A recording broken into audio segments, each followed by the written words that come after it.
فين الاكل يا صاحبي؟ عايز اكل. فين الفود بلوجر اللي انت جايبه لي يعني؟ اه يا صاحبي موجود اهو. يا صاحبي انا الفود بلوجر اللي جاي اقيم المطعم. انت جاي لوحدك؟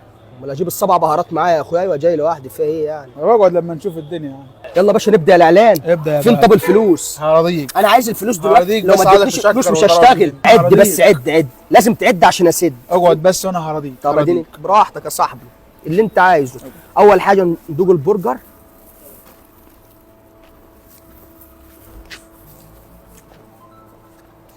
شامم ريحه زفاره والبرجرها صغيره.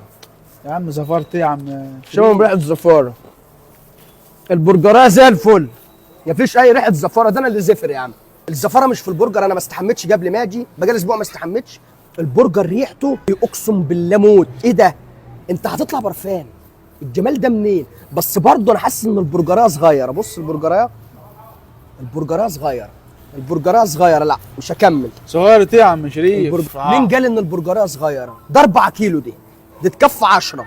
انت ازاي مسكتها؟ تقيله. لا انا ما شفتش كده.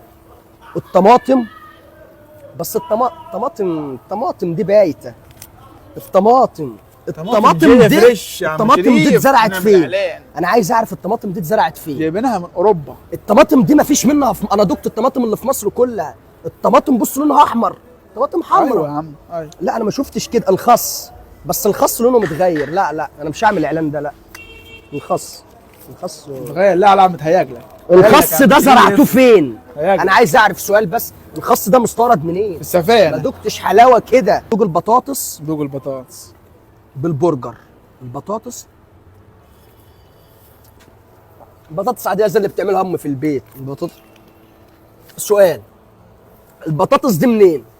تصنيع خاص بينا. صح؟ لان انا ما دقتش كده بصراحه. ايوه طبعا. الجلافزات دي بس الجلافزات مخصوصة. لا الجلافزات شكلها مش عاجبني. لا الجلافزات ما شفتش اسوأ من كده بصراحه. ايه ده؟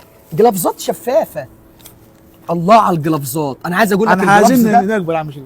الجلافز ده لو كنت بتاكل برجر وحد ضرب عليك نار وعملت كده، الرصاصه مش هتخترق ايدك. انا مش شايفك ما شكرتش في العيش خالص. يا عم ده عيش عادي بيتعمل في المخبز مش يا عم محتاج. عيش ايه يا عم؟ طب يلا شغل الشغل في جيبي مش قدام الكاميرا. الله على عليه اللقمه. يا عم. ايه اللقمه دي يا عم؟ ايه ده في حجم وشي. ايه ده؟ احنا جايبينها من فرنسا. من فرنسا. أمال إيه؟ باريس صح؟ باريس. بلد العيش. انا فاهم انا مش شايفك بتتشكل في الكاتشب. يا صاحبي. ده بيتباع في السوبر ماركت عادي يعني. يا مش باشا ما فيش الكلام ده يا ابويا. طب اديني يلا عايزين تلاقيني. نرفع الدنيا. الله على الكاتشب. كاتشب مع البرجر. امال ايه؟ لما ده طعام اهل الدنيا، امال طعام اهل الجنه عامل ازاي؟ ما بقولكش. هات 200 تاني وراك عليك. في حته حلوه عايز اقولها. في حته حلوه اديني بسرعه. ده احلى برجر كلته في مصر. انا لفيت مطاعم مصر كلها ما كلتش برجر كده. البرجر ده احلى برجر كلته في افريقيا. انا دوله ما كلتش برجر كده. ده مش شايف الكراسي؟ ألف، شكل في ألف، الكراسي ألف، طيب. هات ألف، كراسي هات ألف، هات كراسي. ألف. الكراسي حط اللي انا ألف. حاططها دي الكراسي ترابيزه طيب لا الكراسي بحسابها. انا ما اتفقتش اقيم كراسي. اخر حاجه ما دول عم شيف زي بعض. الكراسي القاعده. الكراسي دي مش كراسي، دي شازلونجات. حرفيا انت قاعد في مراسي. هات ال 10000 جنيه بتوع 10000 ايه؟ يا عم هات ال 10000 جنيه بتوع الاعلان. يا علي